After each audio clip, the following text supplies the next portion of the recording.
everyone! Sa araw na ito, may bago na naman tayong recipe sa kusina ni Gina. Dito sa ating kawali or pot, maglagay tayo ng konting oil.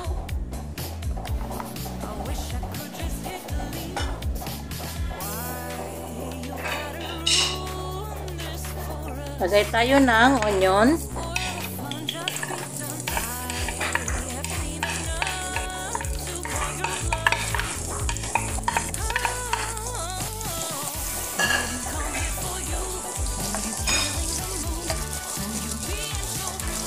Ayan, isote natin ang ating onion hanggang mag-translucent.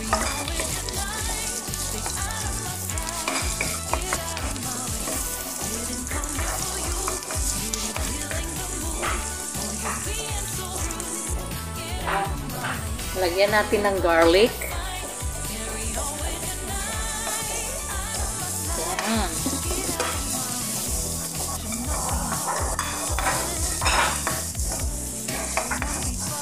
Saute lang natin hanggang mag-golden brown ang ating garlic. Masarap kasi pag golden brown ang ating garlic at lumalabas yung kanyang aromatic smell. Yan ang nagpapasarap sa ating mga dishes. Ayan. Ayan, ganyan na. Golden brown na ang ating garlic. Isunod natin ang ating chicken. Ang ating chicken breast ang ginamit ko dito. Hiniwa lang yan ng maliliit. Depende sa size na gusto nyo. Pero ako gusto ko ganito kasi itatoppings natin yan mamaya. Ayan, isusay natin. Lagyan natin ng konting salt. Tansyahin lang ang salt para hindi mag-alat. Lagyan natin ng pepper. Lagyan natin ng kunting soy sauce. Maggi soy sauce ang ginamit ko dito. Pwede kayong gumamit ng any soy sauce. Lagyan natin ng chicken cubes. Isang piraso lang.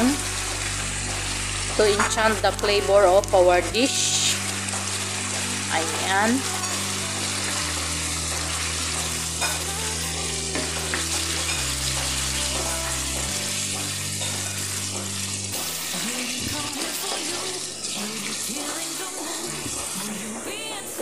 Ayan, i-simmer muna natin ang ating chicken. Ayan, after ilang minuto, ito na ang ating chicken. Ayan, luto na ito pag ganito. Nag-reduce na ang kanyang tubig.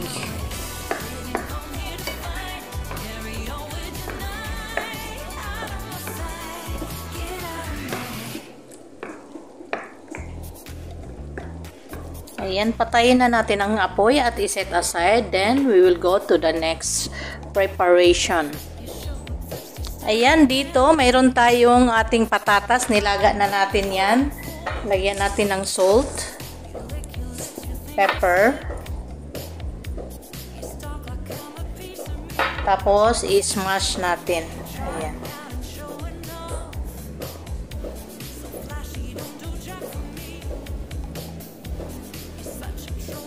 Smash lang natin hanggang lahat siya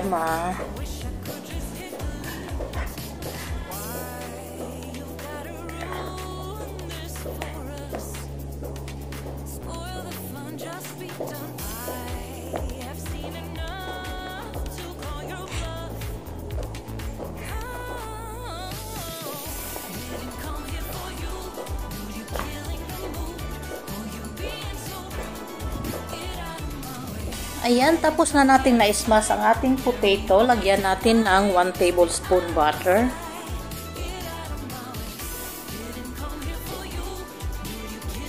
Lagyan natin ng frozen spinach. Pwede kayong gumamit ng fresh spinach kung may available sa kitchen. Lagyan natin ng coriander, fresh coriander.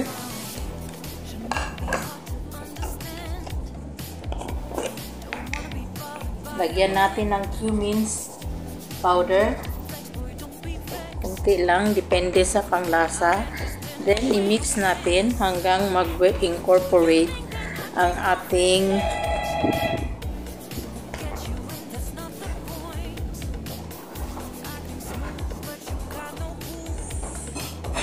Ayun, tapos na natin mag-incorporate.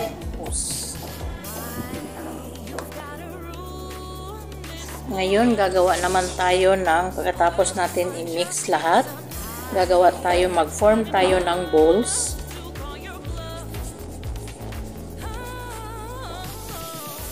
Lagay muna natin dyan.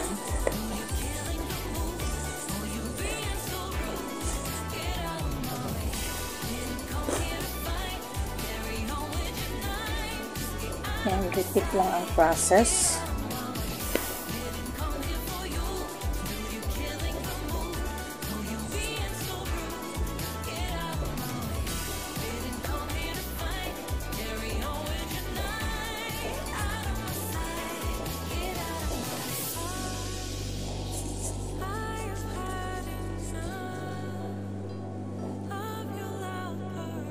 Ayan, tapos na nating ma-form into balls ang ating smashed potato. Ngayon, lalagyan natin siya ng hole sa gitna. Ayan, ganyan na.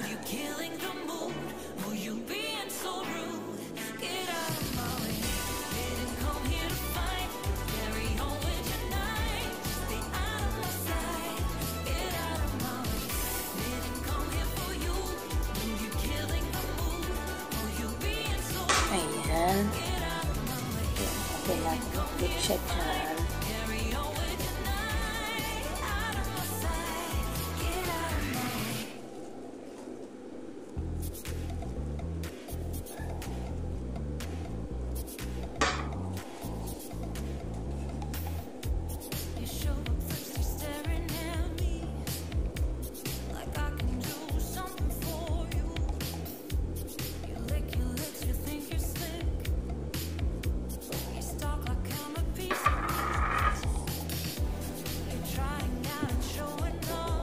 Ayan, natapos na nating lagyan ng hole ang ating smashed potato.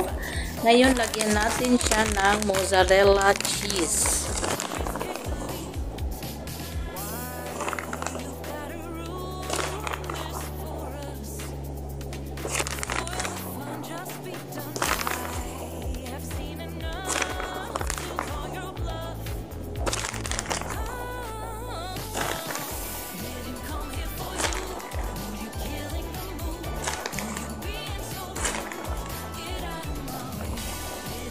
Ayan. Then, ilagay natin ang ating ginisang manok kanina. Ayan, lagyan natin yan ng chicken.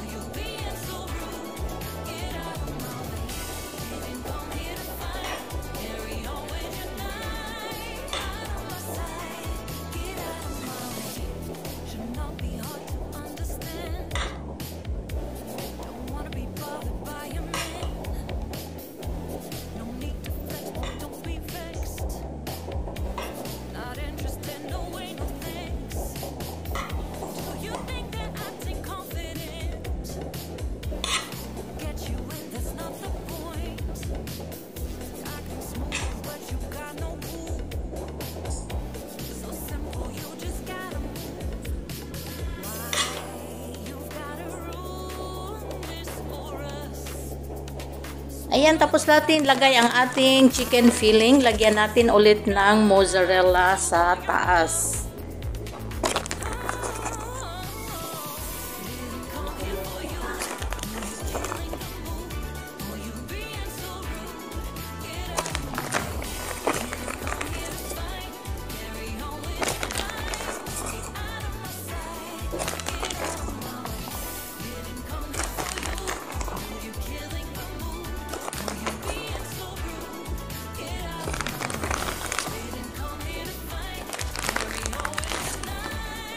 Ayan, after natin malagyan ng mozzarella lahat, i-bake natin hanggang mag-melt lang ang ating cheese.